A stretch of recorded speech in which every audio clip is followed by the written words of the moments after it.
I'd like to thank my mother, my father, my brother Gary, my daughter Tanzania. I love you. He danced like joy had a body. Every step, every spin, every glide seemed to light up the stage without him saying a single word. Troy Dixon, known to his brothers as Trouble T-Roy, wasn't the rapper, he wasn't the one on magazine covers, and he didn't spit the bars that made the crowd shout. But without him, Heavy D and the boys would never have been the same. In an era where hip-hop was carving its identity, Troy gave it movement, bounce, and soul. He was the heartbeat that made audiences feel the music, not just hear it. Yet when tragedy struck, the world barely blinked.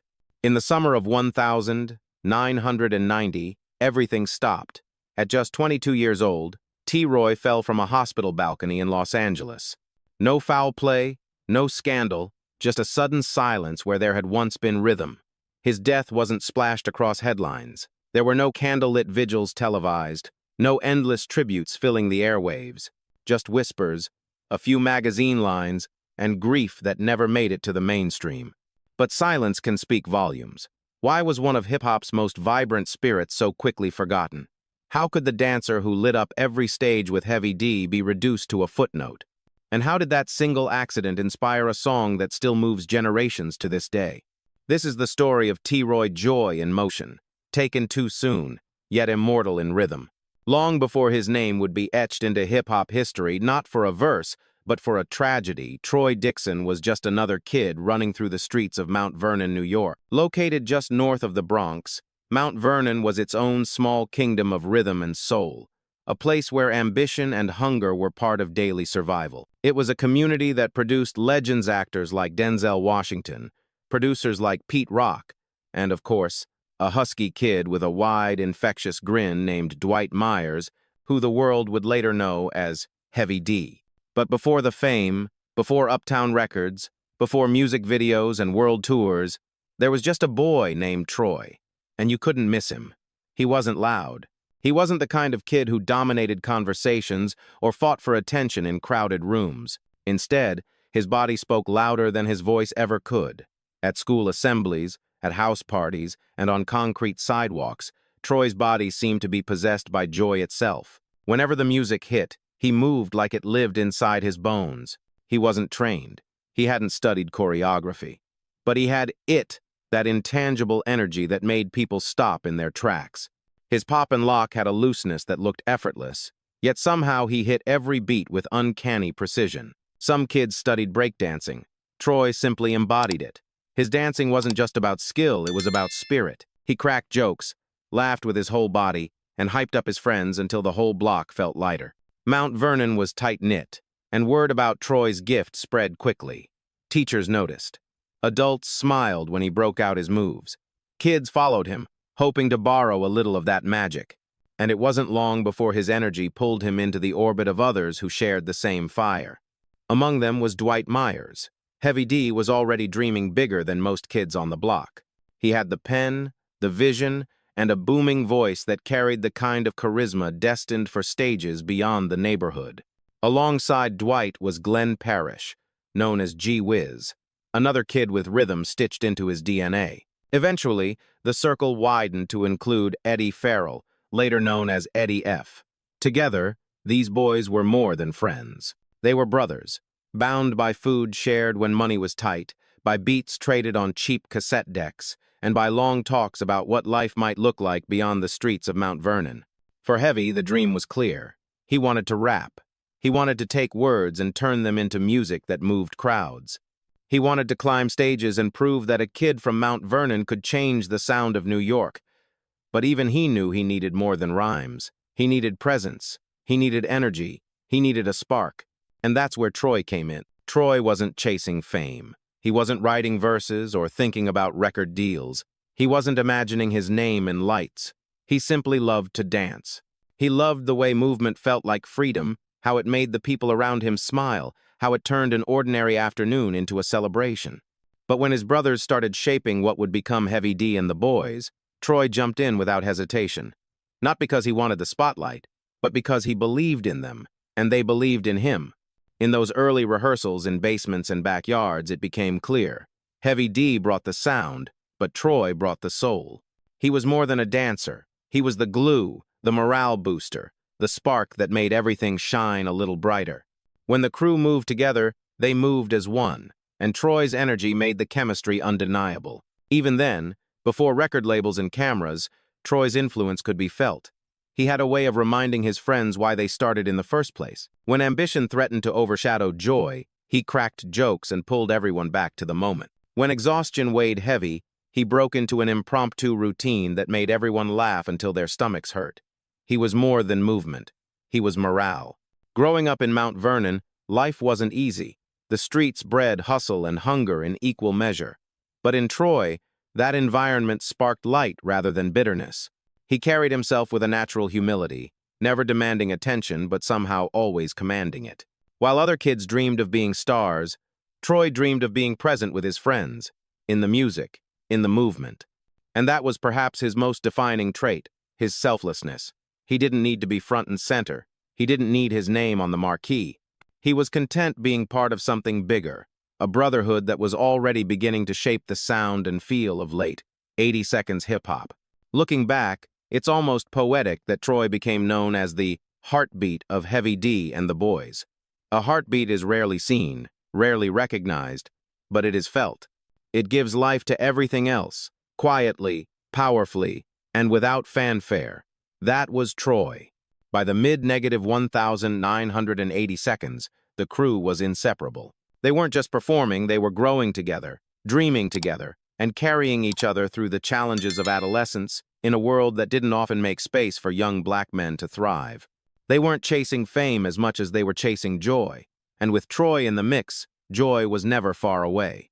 The boy who once turned sidewalks into stages was now part of a crew that would redefine what hip-hop could look and feel like. He may not have had verses to spit or beats to produce, but what he had was just as vital, an energy that couldn't be taught, a light that couldn't be dimmed, and a movement that made music come alive. Troy Dixon wasn't born for the spotlight. He was born for rhythm. And as Heavy D and the boys prepared to take their first steps onto the larger stage, Troy's dancing would become more than just background. It would become the pulse of a generation, learning to smile, move, and celebrate through hip-hop. By the mid-1980 seconds, hip-hop was shifting. The streets of New York were echoing with voices that spoke of grit, survival, and politics. The sound was raw, uncompromising, a reflection of life on the margins. But in Mount Vernon, something different was stirring. Among the concrete sidewalks and corner stores, a new energy was forming, one that would inject color, fun, and a spirit of celebration back into a genre that was quickly hardening. At the center of it stood a brotherhood: Heavy D, G Wiz, Eddie F, and Trouble T. Roy. Their group wasn't the product of auditions or executive boardrooms. It was born in basements, schoolyards, and late-night jam sessions where kids with big dreams pieced together their sound and style. The chemistry was undeniable. Heavy D had the booming voice and charismatic flow. Eddie F had the sharp ear for production. G Wiz brought resilience and rhythm, and Troy brought the soul in motion. He wasn't writing lyrics, but his dancing transformed the crew into a spectacle. When they moved together, it wasn't just music, it was an event. In 1986, their raw energy caught the attention of a visionary, Andre Harrell. Fresh off founding Uptown Records, Harrell was looking for acts that could fuse hip-hop with R&B, creating something that felt both authentic and accessible. Heavy D and the boys became Uptown's very first signing, the spark that would ignite a movement. For a label destined to shape the sound of urban America, they were the perfect choice. Their debut album, Living Large, arrived in 1987, and did more than announce their arrival, it celebrated it. The record showcased Heavy D's playful, confident delivery, Eddie F's polished beats, and the kinetic stage presence of the dancers. For fans, though, the real magic came alive in the visuals. Music videos and live performances highlighted what set the group apart: the joy, the movement, the bounce. And right in the center of that energy was Troy, flipping, spinning, and electrifying every performance. Hip-hop in that moment was saturated with tough postures and hard edges, but Heavy D and the boys were different. They wore bright colors. They danced unapologetically. They radiated positivity without sacrificing credibility. They weren't trying to imitate the streets. They were trying to lift them up. The message was clear: You could love hip-hop and still celebrate life. And audiences embraced it. By 1989, the group's second album, Big Time, elevated them to a new level. The production was funkier, the rhymes more confident, and the performances sharper. The record gave fans timeless tracks like We Got Our Own Thang, Somebody For Me, and Girls They Love Me. These songs weren't just hits, they were statements of identity. We Got Our Own Thang was more than a catchy chorus. It was a manifesto. Heavy D and the boys weren't here to follow trends, they were here to set them. And in many ways, they did. They became the first rap group to perform at the American Music Awards, a milestone that signaled hip-hop's arrival on mainstream stages. For years, rap had been treated as a fad, an underground curiosity. But here was a group from Mount Vernon, bringing their energy to prime-time television, bridging hardcore authenticity with mainstream acceptance. In those years, Troy's role was impossible to ignore. He wasn't just in the background, he was part of the rhythm itself. Alongside G Wiz, he turned concerts into full-blown parties. They weren't content to just hype up heavy, they created an atmosphere where the crowd felt like part of the show. Fans didn't just remember the beats, they remembered how the performances made them feel. That feeling, that joyful pulse, was Troy's gift. Off stage, the bond was just as strong. The crew traveled together, ate together, and laughed until sunrise. They weren't simply building a brand, they were building memories. Their unity was their superpower. In an industry notorious for ego and infighting, Heavy D and the boys stood out as a family, and that energy carried over to the fans. Audiences didn't just see performers on stage, they saw brothers. For Troy, those years were everything. Dancing wasn't his job, it was his life. Whether on stage in front of thousands or in a cramped rehearsal space with just his crew, he gave the same energy. He danced because it was who he was, and because it made the people around him feel alive. Fame, recognition, headlines, those weren't his goals. His joy came from being with his brothers, moving as one, making people smile. The late 1,980 seconds into 1,990 marked the golden years of Heavy D and the boys. Their records climbed charts, their videos played on rotation, and their performances redefined what hip-hop could look like. They were proof that the genre wasn't limited to toughness or anger, it could also be playful, loving, and celebratory. And much of that energy came from the dancers, especially Troy. Every flip he landed, every glide across the stage, every wide grin he flashed reminded audiences that hip-hop was as much about movement as it was about words. He was, in so many ways, the embodiment of the crew's spirit. Without him, their shows wouldn't have had the same spark. With him, they became unforgettable. But as the group reached new heights, shadows lingered nearby. Success brings pressure, bigger stages, and tougher schedules. For most, the thought of slowing down never crossed their minds. They were living their dream, and it felt unstoppable.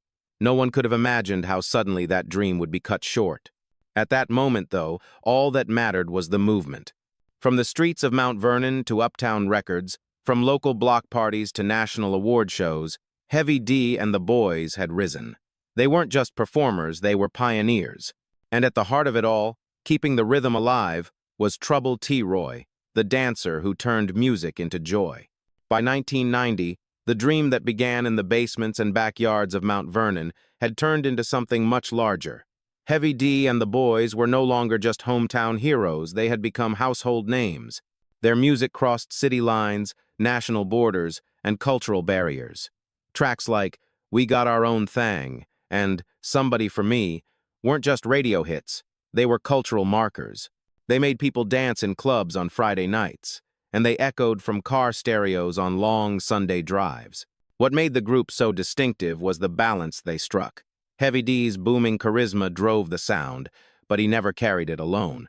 Eddie F. provided the beats, G Wiz added resilience and stage chemistry, and then there was Trouble T. Roy, the heartbeat, the soul in motion. He didn't rap, he didn't produce, but he gave the crew something irreplaceable, a living embodiment of joy. On stage, Troy's presence was transformative. When the beat dropped, he flipped, spun, and glided across the stage with a freedom that looked effortless but struck with precision. While audiences vibed to Heavy's rhymes, It was often Troy's choreography that elevated the performance into something unforgettable. He wasn't just background. He was the spark that made every set feel alive. This energy wasn't confined to the spotlight. Offstage, the Brotherhood held firm. Touring was grueling late nights, cramped buses, endless flights. But Troy made it bearable. He was the one cracking jokes in long dressing room waits, starting impromptu dance battles in hotel hallways, or beatboxing in elevators just to make the crew laugh.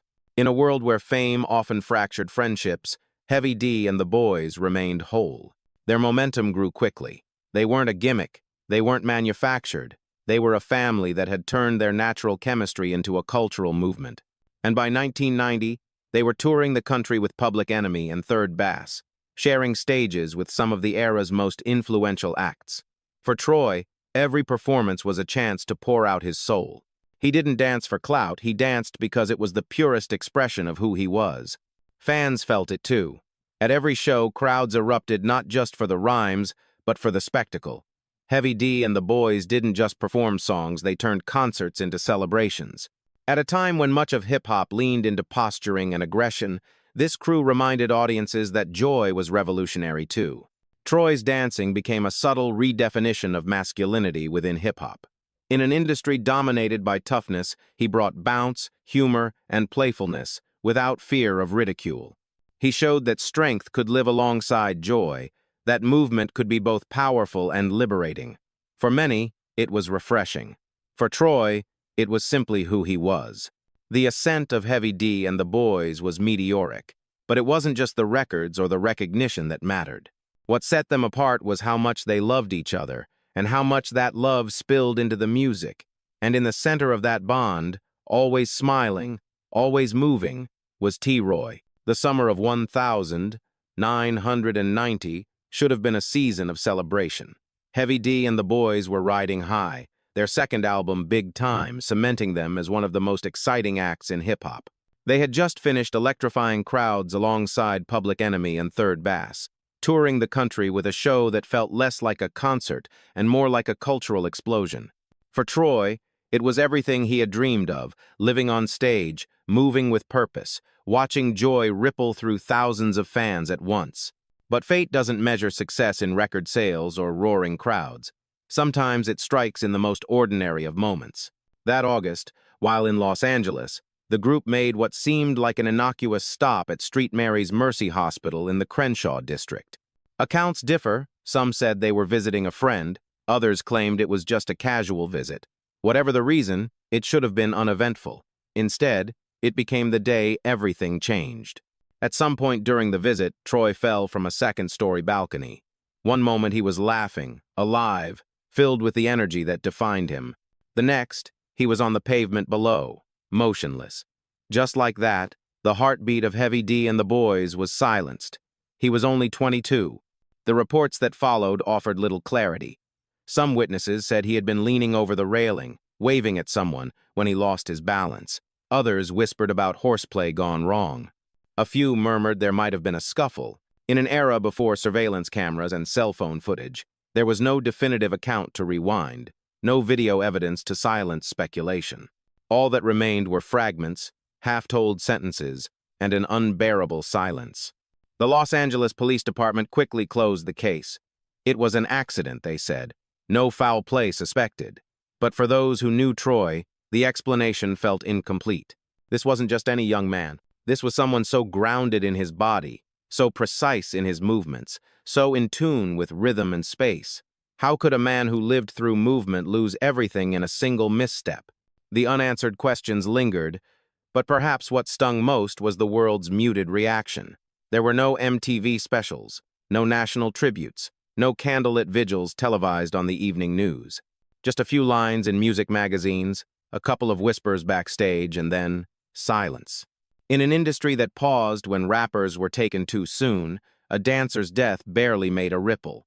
Troy wasn't the voice on the track, so his loss didn't fit the media's narrative. Yet for Heavy D and the boys, it was devastation. This wasn't just a performer, they had lost a brother, a childhood friend, the glue that bound them together.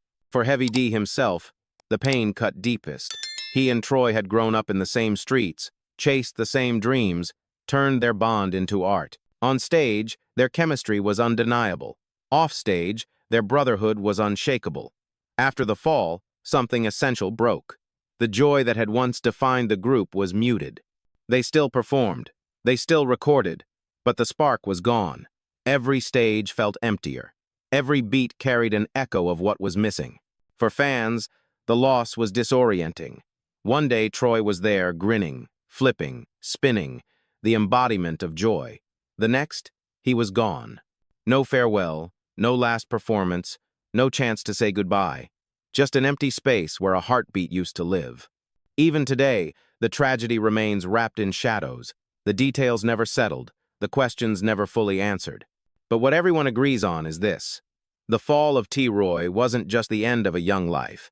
It was the moment hip-hop lost one of its brightest spirits, and the world moved on far too quickly. Grief doesn't always announce itself with loud cries. Sometimes it settles in as silence thick, heavy, and inescapable. For Heavy D and the boys, Troy's sudden fall in Los Angeles was more than the loss of a dancer. It was the loss of their anchor, their morale, their living reminder of why they started making music in the first place. To the outside world, Troy had been the man in the background, the one flipping across the stage while Heavy D delivered the verses. But to those who knew him, truly knew him, he was irreplaceable. He wasn't just energy, he was care, humor, and love in motion. Heavy D felt the weight most intensely. He and Troy weren't just bandmates, they were childhood friends. They had grown up in Mount Vernon together, sharing the same sidewalks, the same dreams, the same block parties that taught them rhythm, long before record deals came into the picture. When Troy died, Heavy didn't just lose a performer. He lost the person who had sat beside him in grief, who had carried him through moments of darkness, who could make him laugh even when the world felt unbearable. The memories of Troy's small acts of love became haunting reminders. When Heavy's mother passed away, it was Troy who sat silently by his side for hours, offering presents without demanding words. When G-Wiz injured his ankle during rehearsals, it was Troy who carried his gear and cracked jokes until the pain dulled. When the crew was exhausted on the road, it was Troy who broke into impressions of promoters or managers, transforming tension into laughter. These weren't gestures of performance, they were gestures of family. But now the family had a hole at its center. On tour buses where Troy once clownishly imitated their opening acts, there was silence. In hotel hallways where impromptu dance battles used to erupt, there was only the weight of absence. In diners where he once did the running man by the jukebox while waiting for pancakes, there was only memory. For Heavy D, joy itself became complicated. He had built his image as the overweight lover, the smiling, positive force in hip-hop. But after Troy's death, even his voice carried a different weight. The crew still performed, but the spark wasn't the same. The lights were dimmer, the laughter had edges of sorrow, and though they didn't make public statements about stepping back, the silence spoke louder than any press release. They needed time, but the industry wasn't built to allow healing. Fans who had danced to We Got Our Own Thing couldn't see the wounds backstage. To them, the show went on. But to the group, every performance was a reminder of what was missing. Every set list felt incomplete without Troy's flips, his grin, his spark. Grief reshaped them in quieter ways, too. Heavy D grew more introspective. The public may not have noticed at first, but those close to him knew the difference. The man who once radiated unshakable positivity carried a scar that couldn't be seen under stage lights. The pain extended beyond the group. Pete Rock, a cousin of Heavy D and a fellow Mount Vernon native, was shaken. He had known Troy not just as a dancer, but as family. C.L. Smooth, his lyrical partner, had known him too. Their grief would eventually give birth to They Reminisce Over You, Troy. But in those first raw months, there was no song, only absence. In the broader industry, though, life moved on quickly. Dancers weren't headline material. Their names weren't splashed across Rolling Stone or the New York Times. Their deaths didn't prompt primetime tributes. And so, the human cost remained invisible to most, carried only by those who loved Troy personally. That invisibility deepened the wound. It is one thing to grieve a friend, it is another to grieve him while the world shrugs. For Heavy D and the boys, the silence of the industry was almost as painful as the accident itself. How could someone who had given so much joy, who had literally embodied the spirit of their music, be remembered only in whispers? The truth is, the industry saw Troy as replaceable, an accessory to the main act. But to the crew, to his family, to those who watched him transform any room he entered, he was irreplaceable. His absence wasn't something they could patch with another dancer or fill with tighter choreography. It was permanent, cutting to the core of who they were as a group. And so they carried on, but differently. Every laugh was tinged with loss. Every performance was shadowed by memory. Every beat reminded them of a heartbeat that had stopped too soon. Grief doesn't vanish. It lingers, reshaping everything it touches. For Heavy D and the boys, Troy's death wasn't just a personal tragedy, it was a fracture in their foundation. The music continued, the tours resumed, but the family was never whole again. And behind the smiles, the costumes, and the choreography, there was always the unspoken truth. Without Troy, the joy that once defined them could never be the same. When a rapper dies, the world stops. The news flashes across screens, timelines flood with condolences, award shows dim their lights in tribute, documentaries are made, magazine covers immortalize faces, and murals spring up across city walls. But when a dancer dies, someone whose body spoke louder than words, someone who carried the beat without ever holding the mic, the world is quiet. That silence was the cruelest cut in the aftermath of Trouble T, Roy's fall. Outside of Mount Vernon, outside of hip-hop's tight-knit inner circle, the world barely blinked. There were no headlines in Rolling Stone, no retrospective features in the New York Times, no tear-filled segments on MTV, just a few short lines in trade magazines and whispers passed from one artist to another. The death of Troy Dixon, a man who had given rhythm and spark to one of the most beloved groups of the era, seemed to count for little in an industry that only values the voice at the front of the stage. This wasn't just personal grief, it was systemic erasure. The music industry has always treated dancers like expendable accessories, part of the vibe, part of the image, but rarely honored as artists in their own right. They sweat through rehearsals, flip under the lights, electrify stadiums, and when the night is over, their contributions are swept away like confetti on the floor. For Troy, that disposability became brutal reality. He was gone, and the machine simply moved on. Yet to pretend he was just choreography is to misunderstand what he gave to hip-hop. Troy didn't back up Heavy D, he animated him. He and G-Wiz transformed every performance into something greater than the sum of its parts. They turned concerts into block parties, videos into cultural moments. When fans remember Heavy D and the boys, they don't just remember the lyrics. They remember how the group made them feel, and much of that feeling came from the way Troy moved. But in the narrative written by the industry, his name became a footnote. His legacy lived on not in interviews or memorials, but in feeling, in the bounce of a beat, in the lift of a chorus, in the spark of joy when the crowd erupted. His name disappeared, but his essence remained everywhere. The contradiction is painful. Troy inspired one of hip-hop's most iconic tributes, yet he himself faded into obscurity. Pete Rock and CL Smooth's "They Reminisce Over You," Troy, became a cultural hymn, a morning prayer that still resonates decades later. But even in the song's afterlife, his actual story was often overshadowed. Fans knew the record. They could quote the verses. They recognized the Tom Scott saxophone riff. But ask them who Trouble T. Roy was, and too often the answer was silence. This is the curse of being influential without being famous. The culture remembers in spirit, but the system forgets in name. The history books are filled with rappers, producers, and moguls, while dancers, hype men, and choreographers slip into the margins. It is as if the people who made hip-hop move are less worthy of acknowledgement than those who made it rhyme. Within barbershops, dance studios, and community circles, Troy's name is still spoken with reverence. OGs recall his energy. DJs nod knowingly when "They Reminisce Over You" comes on. Dancers cite his style as an inspiration, but the larger industry rarely mentions him. No major awards show has honored him. No glossy documentary has placed his story at the center. His influence is everywhere, but his name is missing. And that absence speaks volumes about how the music business values those who are behind the scenes. For all its reliance on spectacle, for all its dependence on rhythm and presence, the industry rarely honors the ones who make that spectacle possible. They are praised while they're moving, but forgotten once they're still. That is the conflict at the heart of Troy Dixon's story. His death wasn't just a personal tragedy, it was a revelation of how easily the system discards those who don't fit its marketable mold. He was the joy, the bounce, the spark, but because he didn't rap, because he didn't release albums, his contribution was deemed secondary. Yet every time fans hear that horn riff, every time someone shouts along to Troy, every time a dancer flips across a stage in rhythm with a beat, his spirit pulses through the culture. The system may not have honored him, but the culture never forgot.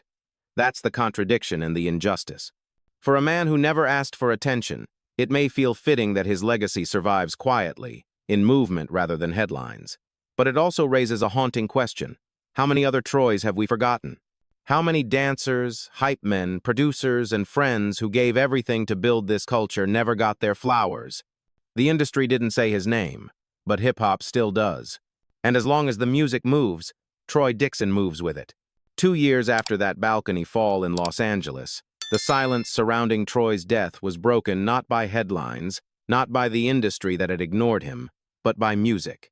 In 1992, Pete Rock and CL Smooth released their debut album Mecca and the Soul Brother.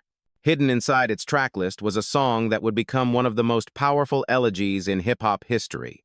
They reminisce over you, Troy. Pete Rock wasn't just another producer. He was Heavy D's cousin, a Mount Vernon native who had grown up alongside Troy. CL Smooth wasn't just a collaborator. He too had known the man behind the movement. Their grief was personal, carved deep into their lives. And instead of writing long obituaries or chasing media attention, they did what artists do best. They turned pain into music. From the first note, the track felt different. Built on Tom Scott's haunting saxophone riff from Today, the beat was both mournful and uplifting, like a memory suspended between joy and loss. CL Smooth's verses weren't delivered with bravado or aggression. They were soft, reflective, almost prayerful. He wasn't just rapping, he was eulogizing. They Reminisce Over You was about Troy, but it was also about more than Troy. It was about every young black man taken too soon. It was about friends gone before their time, about grief that lingers years after the funeral, about the way memories can both heal and hurt. The you in the title wasn't just one person, it was all of us. And yet at its core, it was a letter to a friend. Troubled T, Roy, the dancer who gave life to every stage he touched. The song struck like lightning. It climbed to #1 on the Billboard Hot Rap Tracks chart. Radio embraced it, fans clung to it, and critics hailed it as an instant classic. But its real power wasn't in its chart position.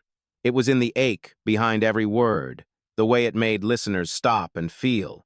It wasn't rage, it wasn't bravado, it was mourning, plain and unfiltered. In a genre often pressured to suppress vulnerability, Troy carved out space for raw emotion. Funerals played it, murals quoted it, DJs spun it as a sacred anthem. Writers placed it near the top of every greatest hip-hop songs list, Rolling Stone, Complex, The Source. But its reverence wasn't about critics. It was about the people who found themselves in its verses. Those who had lost brothers, cousins, friends, they heard themselves in CL Smooth's words. They carried their own grief through that saxophone loop. For Heavy D and the boys, the track was both devastating and comforting. On one hand, it immortalized Troy in music. On the other, it reminded them of the pain they carried daily. But for Pete Rock and CL Smooth, it was necessary. It was therapy. It was their way of saying, we won't let you fade. And so Troy, who never craved the spotlight, who never rapped a single verse, became immortalized in one of the most celebrated songs in hip-hop. His name became an acronym Troy, etched into vinyl, carried across decades. Ironically, the man who never asked for attention ended up inspiring a masterpiece. 3 decades later, the song still resonates. It's sampled, quoted, and referenced by artists like Lupe Fiasco, J. Cole, and Kendrick Lamar. It plays at memorials, in documentaries, and in late-night DJ sets that end with tears as much as applause. Its endurance proves something vital. Grief may fade from headlines, but it doesn't fade from culture. They Reminisce Over You did what the industry refused to do. It gave Troy a voice. Through Pete Rock's beats and CL Smooth's verses, he speaks. He is remembered not just as a dancer, but as a brother, a friend, a heartbeat. The song taught hip-hop that vulnerability is not weakness, that mourning can be just as powerful as bravado, and that sometimes the greatest legacy is born not in life, but in how we are remembered after death. Troy Dixon never sought fame, but through Troy, he achieved immortality. Every time that saxophone plays, every time those verses echo through speakers, his spirit dances again, reminding us that even in silence, some rhythms never stop. They reminisce over you, Troy. May have been the immortal elegy, but Troy's legacy didn't end there. His influence pulsed far beyond one track, seeping into how hip-hop moved, how it looked, and even how it defined joy in performance. In the wake of his passing, something shifted in the culture. Choreographers in the 1,990 seconds began blending raw street styles with more theatrical, expressive movements. Dance in hip-hop was no longer just about hitting beats, it was about telling stories through bodies. Think of Missy Elliott's dancers, who turned every video into a visual playground. Think of TLC's syncopated routines, making their choreography as memorable as their harmonies. Think of early Diddy videos, where backup dancers weren't background props but part of the narrative. That evolution owed something to Troy. He had shown, on stage with Heavy D and the Boys, that dance could be central, not secondary, that it could define the spirit of a group. Even more profound was the way Troy's presence reframed masculinity in hip-hop. At a time when toughness and hard edges ruled the genre, he offered something different. His bounce, his humor, his smile, they were acts of resistance in themselves. He showed that joy was powerful, that movement was strength, that a man could be playful and still command respect. In an era obsessed with posturing, Troy embodied freedom. That freedom rippled into generations.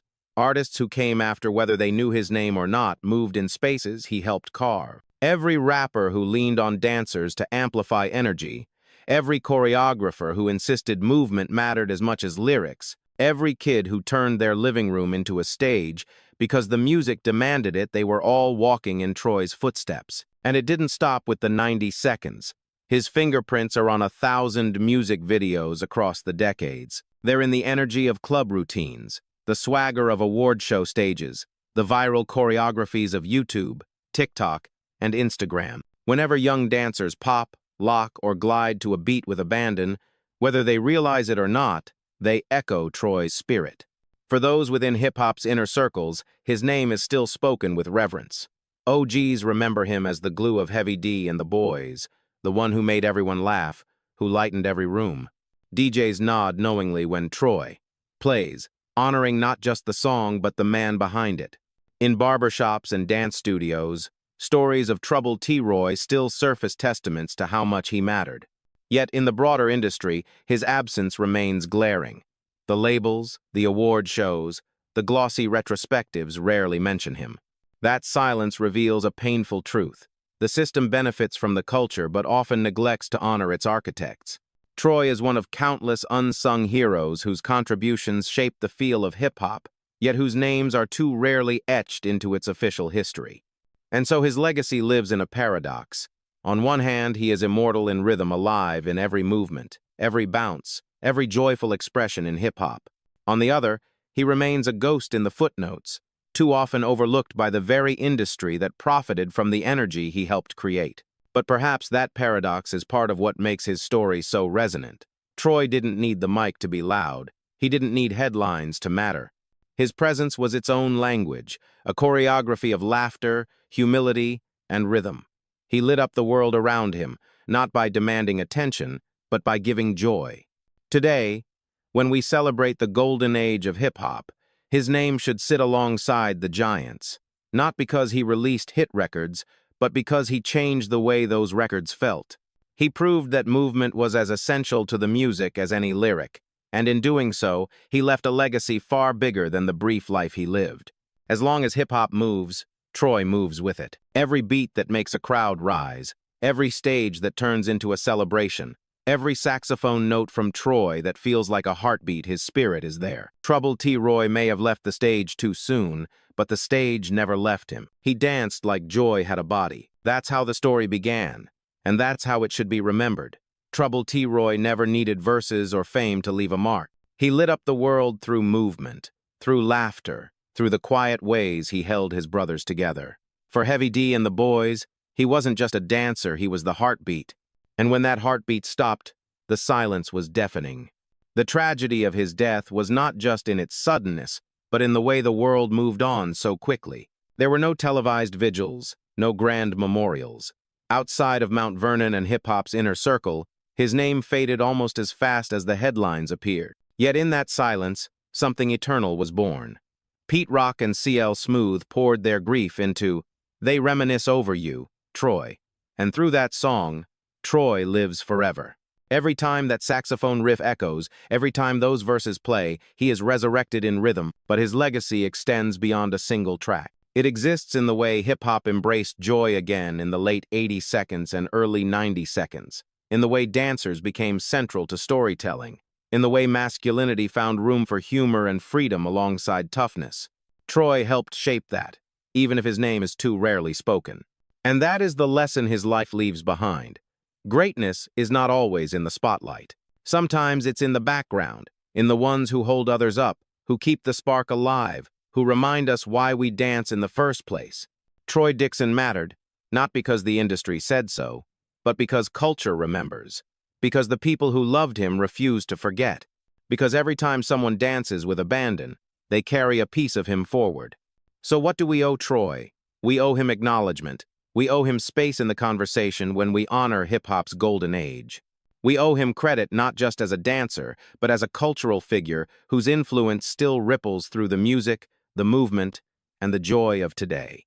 His story is a reminder that the unsung often carry the loudest rhythms, that even in silence, a heartbeat can echo across decades. Troubled T-Roy may not have had verses to spit, but he left us with something greater, a rhythm that refuses to fade. And as long as hip-hop moves, he moves with it.